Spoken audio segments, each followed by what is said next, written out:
글로벌 비트 시간입니다. 뉴욕 증시 3대 지수가 모두 하락하면서 마무리를 했죠.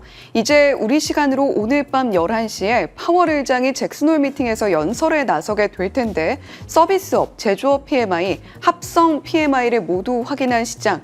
그동안 좀 시장을 크게 불안하게 했던 고용 데이터 핑계를 대면서 9월 금리 인하를 미루기에는 조금은 탄탄한 경제 지표가 발표가 됐다. 이렇게 해석을 해볼 수가 있겠습니다. 하지만 연준 내 신중론을 여전히 확인했던 간밤 연준 총재들의 발언이 이어지기도 했는데요. 투자자들은 현재 CME 패드워치상으로 9월 금리 인하에 베팅하는 확률을 80% 아래쪽까지 내리기도 했습니다. 과연 파월 의장이 어떤 이야기를 하면서 9월 FOMC에 대한 힌트를 줄지 함께 살펴보시면 좋겠죠. 일단 다행인 부분은 AI주들에 대한 매도세는 주춤을 했다라는 건데 말씀 주신 대로 금리 인하에 대한 기대감이 약화되다 보니까 시장의 모멘텀이 쉽사리 회복하지 못하고 있는 국면입니다. 자세한 시장 마감 상황 함께 확인해 보시죠. 일단 3대 지수 장중에 계속해서 등락을 거듭했습니다만 약세권에서 계속 움직였고요. 나스닥 지수가 0.3%의 하락입니다. 21,100포인트 선까지 밀리면서 오늘로써 3거래일 연속의 약세, S&P 500 지수의 경우 0.4%의 하락입니다. 6,370포인트 선에 마감을 지으면서 오늘로써 5거래일 연속의 약세 흐름을 이어갔습니다. 일단 시장에 가장 크게 부담이 됐던 단일 종목은 개장 전에 실적을 발표했던 월마트입니다.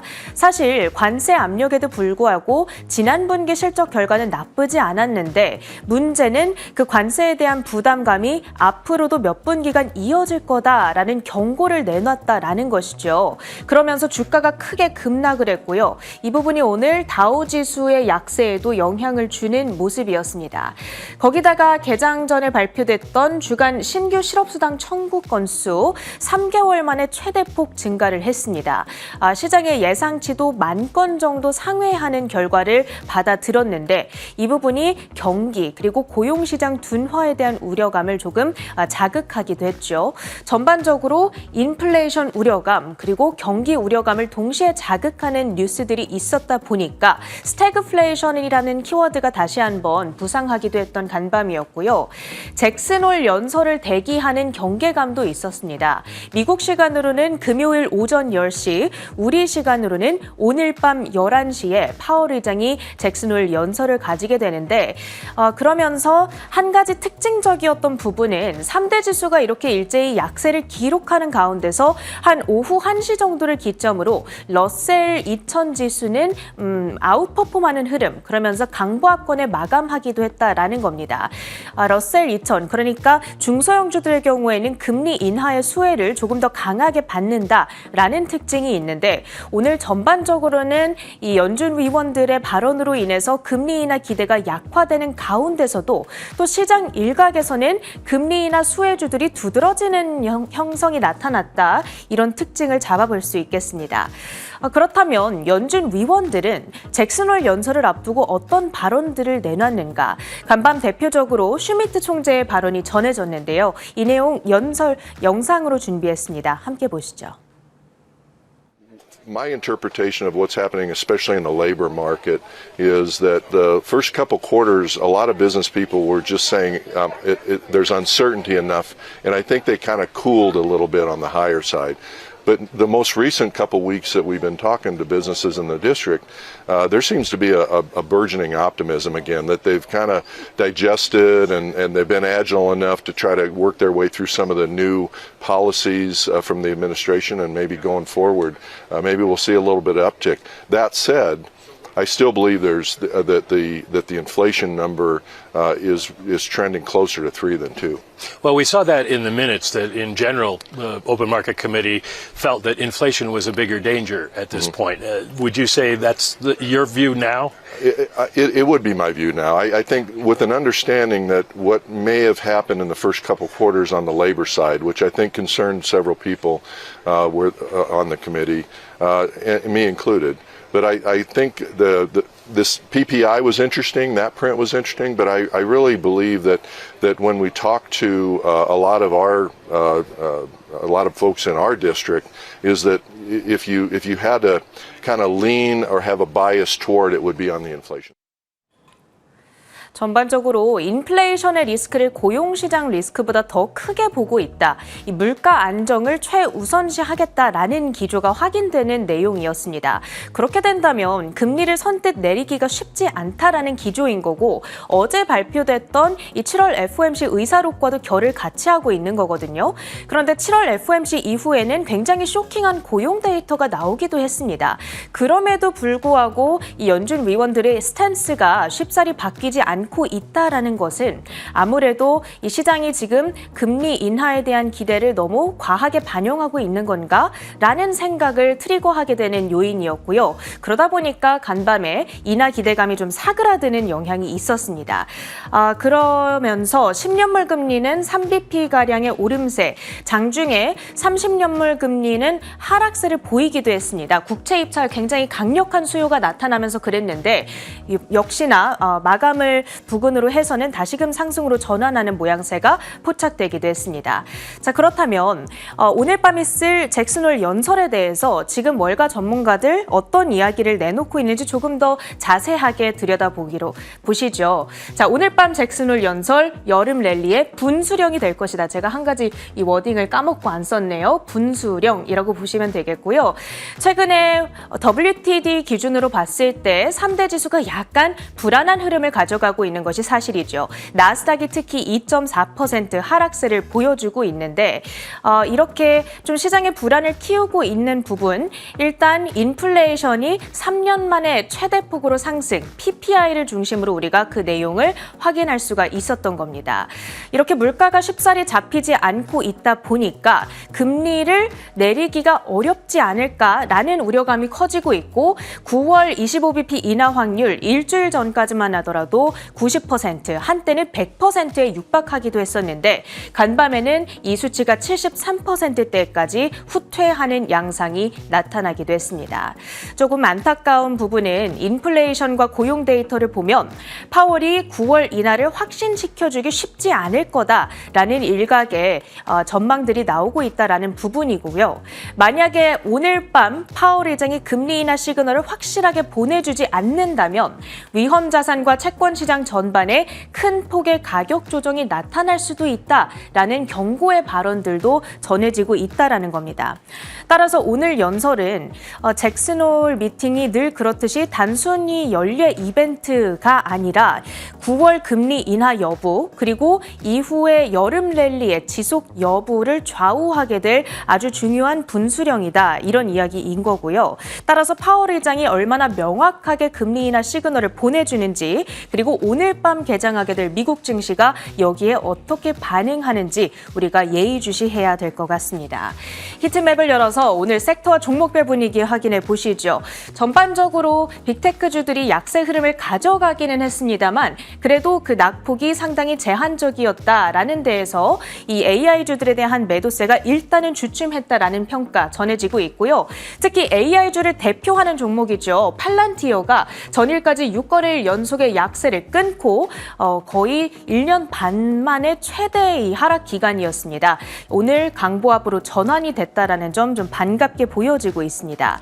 엔비디아는 소폭의 약세를 이어갔죠. 다음 주 실적 발표를 앞두고 UBS 측에서 낙관적인 전망을 내놨습니다. 실적에 대한 기대감 자리하고 있다 보니까 낙폭이 제한되기는 했습니다만 그래도 중국 정부가 AI 칩에 대한 규제를 강화한다라는 부담스러운 소식도 자리하고 있다 보니까 약세를 피해가지는 못했습니다. 전체적으로 지금 AI 공매도 세력들이 어제까지 이틀간 AI주들에 대해서 얻게 된 수익이 56억 달러에 육박하게 됐다. 이런 소식이 들려오고 있는데요. AI주들의 약세가 일단은 진정이 되는 건지 우리가 앞으로 며칠간 더 지켜봐야겠고요. 그 밖에 종목 소식, 애플의 경우에는 스트리밍 서비스죠. 애플 TV에 구독료를 인상하겠다라는 발표가 있었습니다. 하지만 어제 알파벳이 내놓은 새로운 이 픽셀폰에 대한 경쟁 우려감 받아가면서 소폭의 약세권에서 거래를 마쳤고요. 그 밖에는 테슬라, 머스크 CEO가 로보택시와 관련해서 긍정적인 발언을 내놨습니다. 하지만 독일 기가팩토리에서 화재가 발생했다라는 소식 가운데서 주가는 1%대의 약세 흐름 가져갔습니다. 그 밖에 종목별 이슈들, 일단 가장 크게 시장을 흔들었던 월마트 월마트의 실적 결과부터 함께 확인해 보시죠. 전분기 실적 자체는 나쁘지 않았습니다. 성적표 함께 열어보시면요. 매출액이 우선 견조하게 발표가 됐죠. 전년 동기 대비 5% 가까이 성장을 하면서 1,774억 달러를 기록, 시장의 컨센서스를 안정적으로 웃도는 수준으로 발표가 됐습니다. 다만 아쉬웠던 것은 주당 순이익이 68센트에 불과했다라는 건데 이게 컨센서스 하단에도 미치지 못했다라는 거죠. 전체적으로 봤을 때 매출은 뛰는데 이익이 늘지 않는 기조가 확인이 된 거고요. 이에 대한 이유로 경영진 측에서는 트럼프의 관세를 지목했습니다. 관세로 인해서 비용이 상승하고 수익성이 압박을 받고 있다라는 경고가 되겠고요. 지금 가이던스를 보시더라도 매출 전망치, 성장률은 견조하게 발표가 되고 있습니다만 EPS 성장률에 대한 전망치는 상대적으로 약하게 나타나고 있거든요. 그만큼 관세로 인한 부담감이 앞으로 한 2분기 정도 동안에는 추가적으로 이어질 수 있겠다라는 경고성 메시지, 이렇게 받아들일 수가 있겠습니다. 월마트의 주가는 이런 내용들을 소화하면서 4.5% 급락한 97.96달러의 종가를 형성했고요. 다음으로는 알파벳입니다. 오늘 M7 가운데에서 유일하게 상승부를 켜냈던 종목입니다. 연방정부와 AI 및 클라우드 공급 계약을 체결했다라는 소식이고요. 정부를 위한 제미나이라는 명칭으로 프로젝트가 진행되고 있습니다. 이를 통해서 미국 정부 차원의 AI 도입이 가속화될 것으로 기대가 되고 있고요. 알파벳의 주가 오늘 0.2% 소폭의 상승세 속에서 199달러 가리킨 채 거래를 마칩니다. 장 마감 후에 실적을 발표했던 종목들 확인해 보시죠. 먼저 인투이트, 금융 소프트웨어로 회계와 재무 업무를 처리할 수 있는 플랫폼을 제공하고 있습니다. 매출액과 주당 순이익 각각 두 자릿수대로 성장을 하면서 시장의 예상보다 강력한 실적을 발표했고요. 그런데 지금 문제가 되고 있는 건 2021년 인수한 자회사죠. 이 메일침프의 성과가 부진한 것으로 나타나고 있습니다. 여기에 대한 실망감 작용을 하면서 인투이트의 주가 현재 애프터마켓에서 6%대의 급락권에서 움직이고 있죠. 655달러 선 지나가고 있고요. 다음으로 비슷한 사업을 하고 있는 또 다른 소프트웨어 업체입니다. 기업의 인사, 재무 등을 위한 AI 소프트웨어 제공하고 있는 워크데이가 되겠습니다. 호실적을 기록했습니다. 성적 결과 함께 열어보시죠. 2분기 매출액이 12.6% 성장했습니다. 23억 5천만 달러로 시장 예상치를 웃돌았고요. EPS도 견조하게 발표가 됐습니다. 호실적을 기록했지만 다만 부담이 되고 있는 것은 AI 챗봇 기업인 패러독스를 인수하겠다라는 발표가 함께 나온 거거든요. 패러독스는 AI 챗봇을 활용해서 구직 신청 절차를 간소화하는 걸 도와주는 기업입니다. 사실 정확한 인수 금액은 밝혀지지 않았지만 어찌됐든 인수에 따른 비용 부담이 따를 것이다 라는 해석 가운데서 현재 애프터마켓에서 4%대의 마이너스권 움직임 보이고 있습니다. 그 밖에 이슈에 따라 움직였던 종목 처음으로 길리어드 사이언스입니다. 이 HIV 예방주사 예즈투고가 CVS의 보험 적용 대상에서 제외된다라는 소식이 들려왔습니다. 그러니까 이게 1년에 3천만 원이 훌쩍 비용이 넘거든요. 그런데 딱 2번만 주사를 맞는 건데 과연 보험 적용이 안 되는데 그거를 어포드할 수 있는 사람들이 많겠냐, 이런 회의감이 나타나고 있는 거죠. 길리어드 사이언스의 주가 2.2% 급락한 116달러대의 거래를 마치고요. 청정 에너지 관련주들은 오늘도 약세를 이어갔습니다. 트럼프 대통령의 발언, 거기다가 간밤 캐네디안 솔라의 실적이 공개됐는데 적자로 전환되면서 주가가 18%대나 급락을 했습니다. 피어 종목들의 주가 역시도 일제히 약세를 그렸습니다. 인페이즈 에너지가 3%대의 약세 흐름, 선런, 솔라엣지, 퍼스트솔라 등은 4에서 6%가량의 급락권에서 거래를 마쳤고요. 마지막으로 샤오펑 CEO가 310만 주의 자사주를 매입한다라는 소식 가운데서 이번 주 호실적 에 더해 조금 더 강한 모멘텀을 이어갔죠. 11%대 뛰어오르면서 위클리 기준으로 15.5%의 플러스권까지 치솟고 있습니다. 특징주 모두 마무리하고요. 주요 외신 헤드라인으로 이어갑니다. 네, 간밤에 주요하게 나왔던 지표 중에 하나는 제조업과 서비스업 PMI가 어떻게 발표되느냐였습니다. S&P 글로벌에서 발표를 하는 PMI 지표의 경우에는 시장이 무게감을 그렇게 크게 두는 지표는 아니었는데 무엇보다 잭슨홀 미팅을 앞두고 있다는 점이 이 지표를 주목하게 만드는 주요한 요인 중에 하나였죠. 과연 미국의 경제가 어느 정도 수준으로 나타나는가 이 부분이 핵심이었습니다.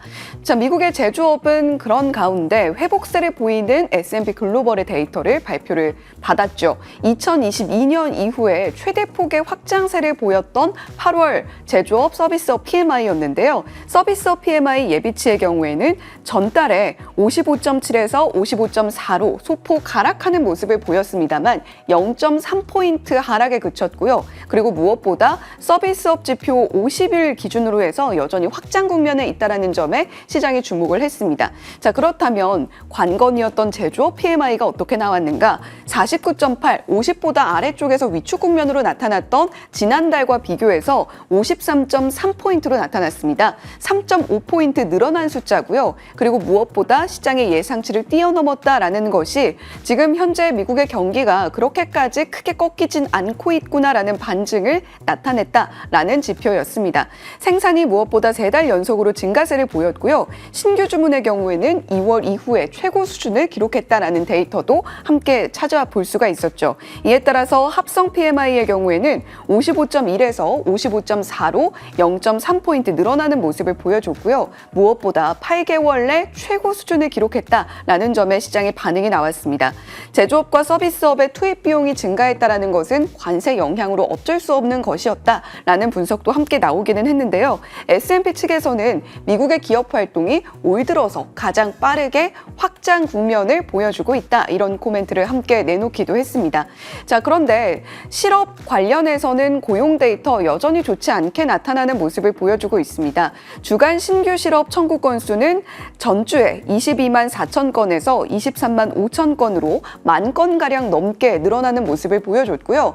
변동성이 좀 적다라고 이야기를 하는 4주 이동평균 실업보험 청구 건수 22만 6천 건으로 소폭 늘어나는 모습을 보여줬습니다. 4,500만 건 정도 늘어나는 모습이었고요. 지금 제일 시장이 주목하고 있는 고용 데이터는 연속 실업보험 청구 건수가 줄지 않고 있다는 점입니다. 197만 2천 건으로 발표가 됐고요. 전주보다도 3만 명가량 연속 실업보험을 청구한 사람이 늘어나는 모습이었는데요. 2021년 11월 이후, 그러니까 팬데믹으로 인해서 계속해서 실업자가 늘어나던 때와 비슷한 수준으로 늘어나고 있다라는 점에 조금 우려를 갖고 있는 분들도 많이 계신 것 같습니다. 자, 이렇게 실업보험 청구 건수 어떻게 나왔는지까지 저희가 들여다봤고요.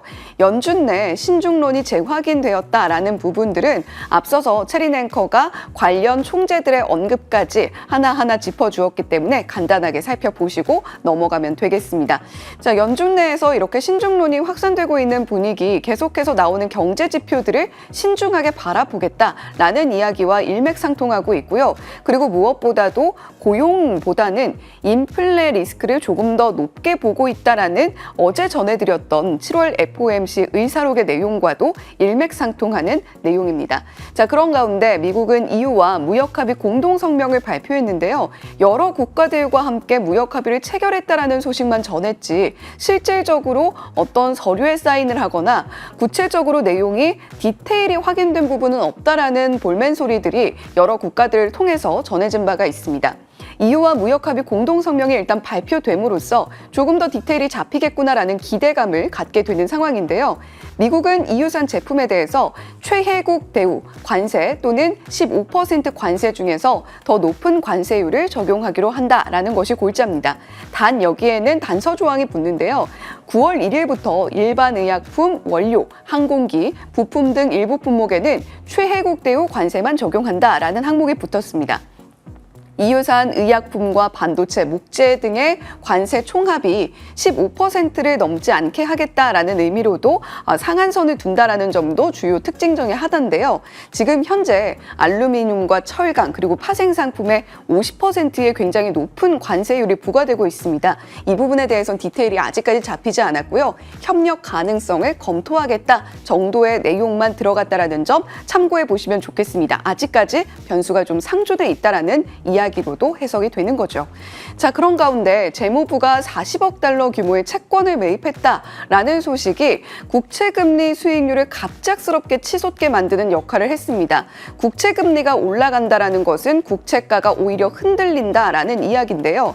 보통 연준이 채권 매입을 통해서 시장의 유동성을 조절하는 역할을 하는데 미국 재무부가 채권을 샀다라는 것은 우리 시장이 이렇게 안정적이야라는 것을 보여주기 위한 시그널이었다라고 해석을 해볼 수가 있겠는데 오히려 시장은 국채금리 수익률이 급등하는 모습으로 반응했다라는 것은 지금 미국 시장이 불안정한가? 미국 채권 시장이 불안정한가? 이런 투자 아이디어로 이어졌다라는 것이죠. 자, 국채 시장의 안정성을 보여주려는 의도와는 다르게 국채금리 수익률이 치솟는 모습을 보여줬는데 재무부가 이런 행보를 계속해서 이어가게 될지는 그 추이를 조금 더 지켜보셔야 되겠죠. 자, 첫 번째 헤드라인은 기술주 매도세, 간밤에는 조금은 잠잠해지는 모습을 보여줬다라고 하는데요. 관련된 내용을 준비했습니다. 함께 살펴보시죠. 뉴욕 증시의 3대 주가 지수가 동반 약세로 마감했습니다. 미국 월마트의 2분기 실적이 실망감을 주면서 우량주를 둘러싼 투자 심리가 약해진 영향입니다. 기술주를 겨냥한 투매는 일부 누그러지는 모습이었지만 여전히 고점 논란이 있어 숨고르기 차원의 흐름이 나타났습니다. 시가총액 1조 달러 이상의 거대 기술 기업들은 알파벳을 제외하면 모두 하락했습니다. 하지만 대부분 약보합권에서 좁게 오르내리면서 방향성을 탐색하는 모습이었는데요. 인공지능 및 반도체 관련주 중심의 필라델피아 반도체 지수도 낙폭은 0.5% 정도로 제한적이었습니다. 하지만 AI 거품론이 시장에서 공감을 얻고 있고 차익 실현 욕구와 고점 부담이 뒤엉킨 만큼 기술주 투매는 언제든 재발할 수 있다는 우려를 안고 있습니다. 네, 기술주들 그동안 좀 많이 내렸습니다. S&P 500이 5거래일 연속으로 하락하는 동안 여러 기술주들에 대한 투매가 과매도 수준으로 좀 내려갔다라는 분석도 찾아볼 수가 있었는데요. 자, 그렇다면 지금 계속해서 AI 버블론이 촉발한 빅테크의 자금 활용 여력이 어느 정도 되는가를 먼저 살펴보고 가겠습니다. 마켓워치의 자료고요. 팩트셋에 근거한 자료임을 한 번 더 확인을 시켜드립니다. 빅테크 기업의 잉여 현금 흐름, 지난해 2분기와 이번 2분기 비교했을 때 어떤 변화가 있었는가 좀 들여다보죠. 첫 줄은 마이크로소프트인데 간밤엔 0.13% 약보합권에서 마무리를 했습니다. 지난해 2분기보다 숫자가 늘어난 것을 살펴볼 수가 있죠. 숫자가 줄어든 기업으로는 구글, 아마존이 있겠습니다. 자, 하지만 대부분은 전반적으로 아직까지는 그래도 견조한 잉여 현금 흐름을 보여주고 있다라는 것을 반증하고 있는데요. 오라클이 좀 변화가 컸고요. 그리고 메타의 경우에도 계속해서 자본 지출 너무 크게 쓰고 있는 것 아니냐라는 우려감이 있었습니다만 실질적으로는 지난해 2분기와 올해 2분기가 그렇게 큰 차이를 보이지는 않고 있는 모습입니다. 메타의 간밤 주가는 1% 넘게 내리는 모습이었는데요. 최근에 슈퍼 인텔리전스 랩스라는 부서를 개편을 하고 있는 메타입니다. 이에 따라서 그동안 메타가 주가가 올랐던 것에 대한 우려감을 표하는 목소리도 상당히 짙게 나타나고 있는데요. 미국의 투자 전문 매체죠. 베런스의 한 기자는 우리처럼 꼼꼼하게 데이터들을 보고 있는 사람들은 AI 버블이 아니라고 생각한다라는데 지금 선정적인 헤드라인에 시장이 지나치게 크게 반응하고 있다라는 코멘트를 내놓은 바도 있죠. 자, 다음 장 이어서 살펴보시면요. 빅테크 기업의 잉여 현금 흐름에 이어서 지난해 말과 현재 PER 변화 추이를 좀 들여다보겠습니다. 자, 지금 가장 관건이 되고 있는 종목은 사실 팔란티어이기는 한데 이 자료에는 빠져 있어서 조금 아쉽기는 합니다. PER 기준으로는 팔란티어는 여전히 높은 수준을 보여주고 있습니다만 과연 이렇게 고성장 기업의 경우에는 어떻게 우리가 앞으로의 주가 방향에 대한 탐색을 할 것인가에 대한 논란은 계속해서 이어지고는 있는 상황이죠. 자, 지난해 말과 비교했을 때 PER 기준으로 마이크로소프트 조금 올라가는 모습을 보여줬고요. 아마존은 오히려 조금 떨어지는 모습, 구글도 소폭 하락하는 모습을 보여줬습니다. 지난해 말 기준이고요. 지금 앞쪽에 보이는 숫자가 현재 PER이라고 보시면 되겠습니다. 전반적으로는 20 후반에서 30선에서 형성이 되어 있는 모습을 살펴볼 수가 있죠.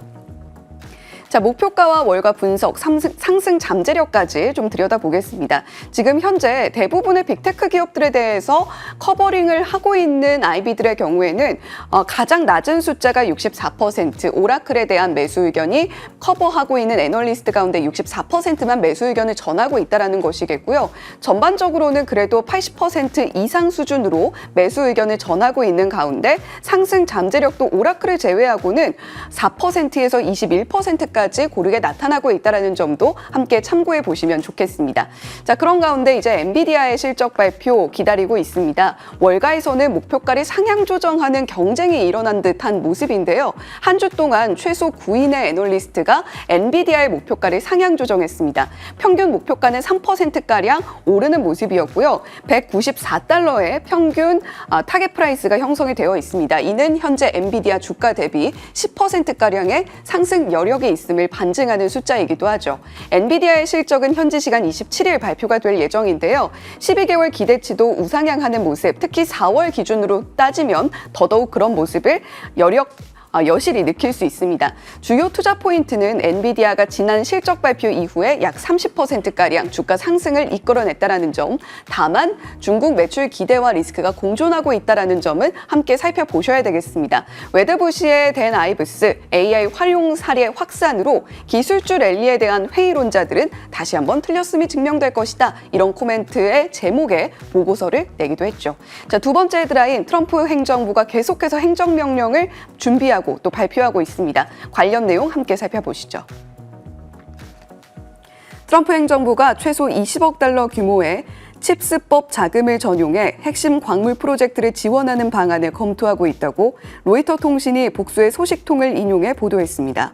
이 계획이 추진될 경우 의회가 이미 배정한 반도체 연구 및 공장 건설 자금에서 일부를 돌려쓰는 방식으로 새로 예산을 요청하지 않고도 중국 의존도를 줄이려는 전략의 일환이 될 전망입니다.